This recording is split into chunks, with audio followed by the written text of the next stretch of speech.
그런 의미에서 2025년의 마지막 화요 민심열차 힘차게 출발해 보겠습니다. 오늘도 김남기 박사님 함께 하겠습니다. 박사님 안녕하십니까? 네, 안녕하십니까? 네, 자, 올 한 해 탄핵열차에서 시작해서 대선열차 치렀고요. 그리고 민심열차까지 계속해서 우리 타고 왔습니다. 자, 그래서 오늘은 이 한 해를 총정리하는 시간 가져보겠습니다. 먼저 이재명 대통령의 국정 지지도부터 살펴보겠습니다.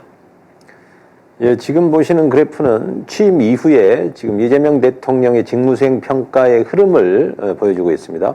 월 평균 기준으로 잘하고 있다는 긍정평가는 대체로 55에서 60% 선을 안정적으로 유지하고 있고요. 부정평가는 30% 초중반에 머물러 있습니다. 이 수치는 단순한 허니문 효과라고 보기는 어렵습니다. 취임 이후에 지금 7개월이 다가온 시점에서 국정 전반에 대한 신뢰가 유지되고 있다. 이렇게 보는 게 핵심이겠습니다. 특히 경제 불안, 외교 현안, 개혁 과제가 지금 동시에 존재하는 상황에서 이 정도 지지율은 상당히 견고한 편이라고 평가할 수 있겠습니다. 다음 표 보시겠습니다.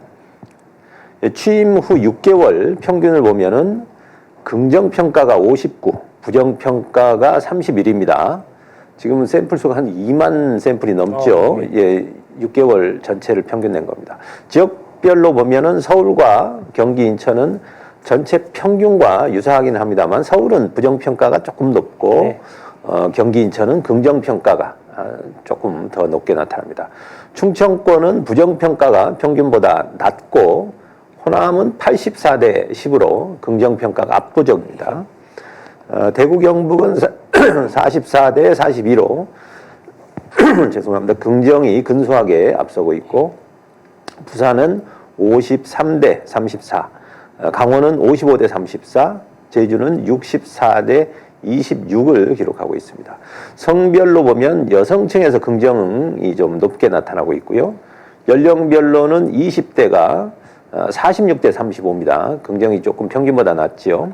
반면에 30대는 평균 수준을 유지하고 있고 40대와 50대는 긍정평가가 무려 70%가 넘습니다. 60대와 70대 이상에서도 긍정이 부정보다는 높게 나타나고 있습니다. 자, 세대별도 그렇고 뭐 연령별도 그렇고 전부 성별도 그렇고 높다는 거 아니겠습니까? 자, 기분 좋은 이야기네요. 자, 다음은 정당 지지율 확인해 보겠습니다. 네, 정당 지지율을 보면 흐름이 더 분명해집니다. 더불어민주당은 연중 내내 40% 안팎, 많게는 뭐 40% 중반까지 유지하면서 확실한 제1당의 지위를 굳히고 있습니다. 반면에 국민의힘은 20% 초중반에 정체돼 있고 양당 간의 격차는 뭔가 구조적으로 벌어진 상태입니다. 이는 대통령 개인의 지지와 여당 지지가 함께 움직이고 있다는 그런 의미가 되겠습니다. 정권 안정성이 높다는 신호이고 동시에 야당이 아직 국민에게 대안을 전혀 제시하지 못하고 있다는 그런 평가이기도 합니다. 자, 다음 표 보시죠. 1년 동안 38,000 표본을 기준으로 살펴봤더니 전국 평균은 민주당 41, 국민의힘이 28입니다. 서울은 민주당이 평균보다 1 낮고 인천, 경기는 평균보다 1이 높습니다. 1%면 큰 차이가 아니지만 38,000 샘플이라는 걸 감안하면 비교적 정확한 수치라고 볼 수 있겠습니다. 국민의힘은 평균보다 지금 인천, 경기가 2% 낮거든요. 그렇다면 3% 차이가 되는 건데요. 수도권에서 지금 격차가 많이 벌어지고 있습니다.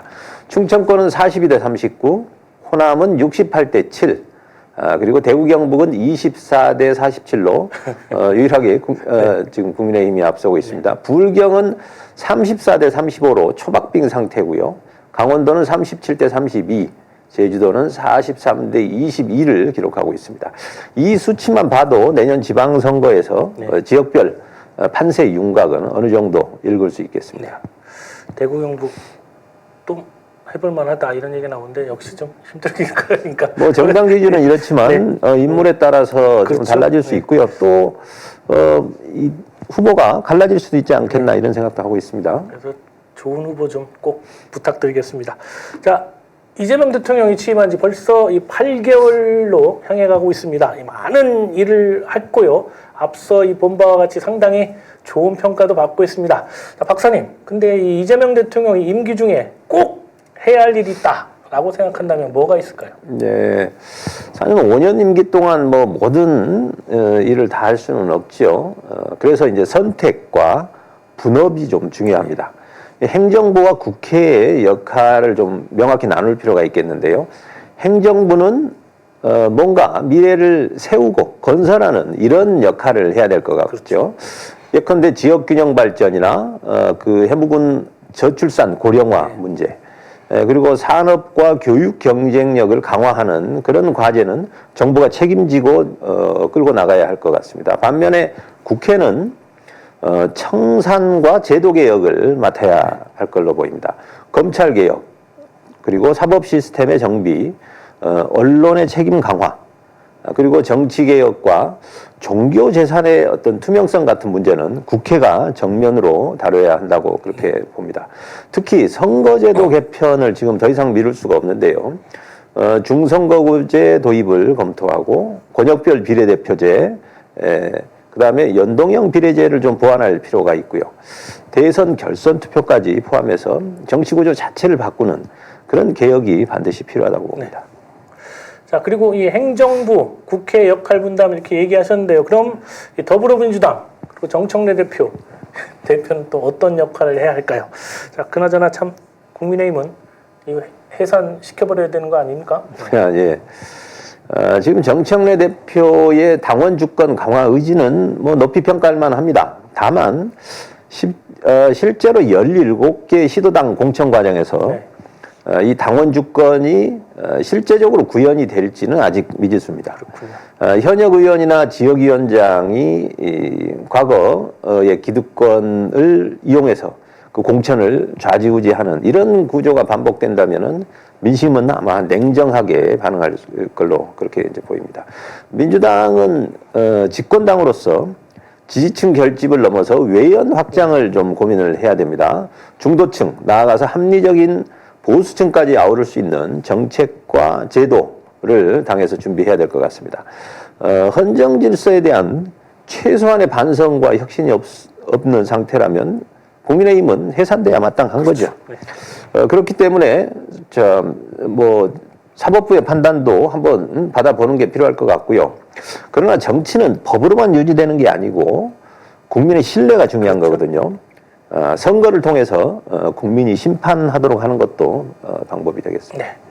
자, 이제 새해가 진짜 이틀 남았습니다. 그 이틀 새해가 되면 지방선거는 딱 5개월 6월 3일이니까요. 앞으로 다가왔습니다. 자, 지방선거 전망 그리고 전략에 대해서도 한 말씀 부탁드리겠습니다. 네, 총선과 대선을 연달아 이겼다고 해서 지방선거도 자동으로 이긴다고 생각하면 그거는 위험한 생각입니다. 지방선거는 대통령 평가와는 다른 투표 형태가 나타날 가능성도 없지 않아 있습니다. 자, 핵심은 공천인데요. 공천 권한을 당원과 시민에게 과감하게 넘기고 말 잘하는 사람이 아니라 일 잘하는 후보를 내세워야 승리할 수 있습니다. 자만하면 민심은 반드시 경고를 보냈던 그런 과거가 있죠. 민주당은 지금 집권당이기 때문에 이번 지방선거에서 생활정치의 성과를 증명하는 그런 선거로 만들어야 한다고 봅니다. 네.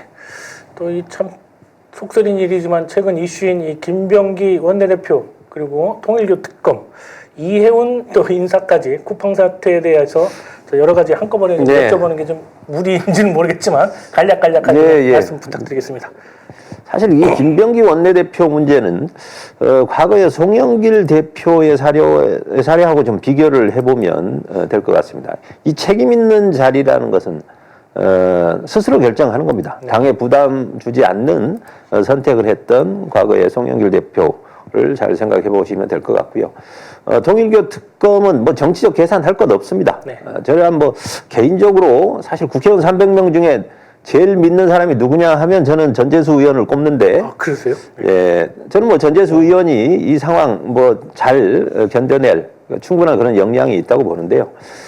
최근 돈봉투 사건에 기소됐던 의원들이 모조리 무죄를 받았고 김용 부원장이나 이화영 부지사 사건도 지금 재조명되고 있지 않습니까? 사필 규정이라고 봅니다. 네. 자, 이번에 저는 좀 제안하고 싶은 게 이 지도자급 종교인들 지금 공무원들처럼 고위공직자처럼 좀 재산등록제를 검토해봐야 되는 거 아닌가 싶습니다.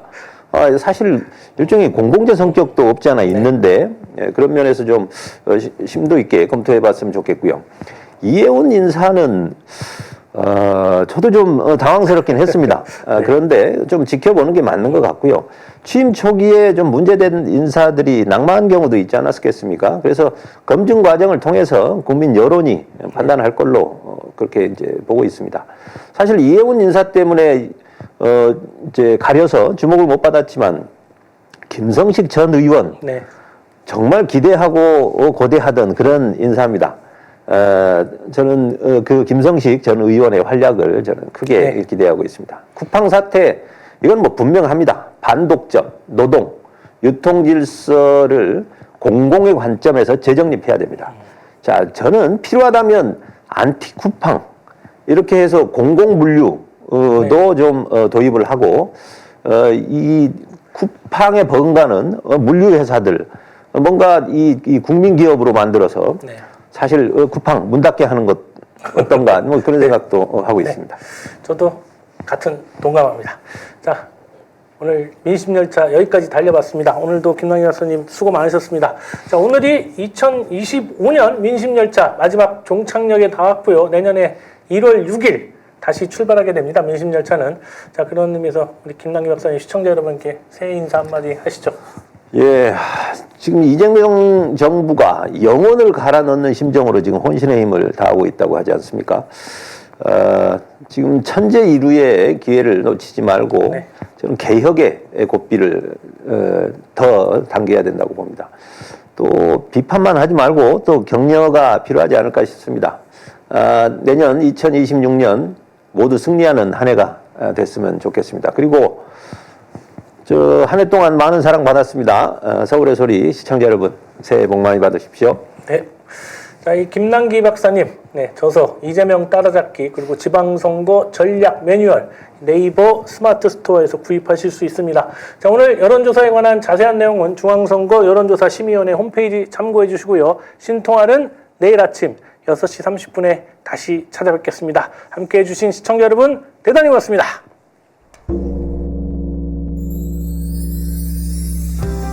(150만) 구독자와 함께 걸어온 민족언론 서울의 소리.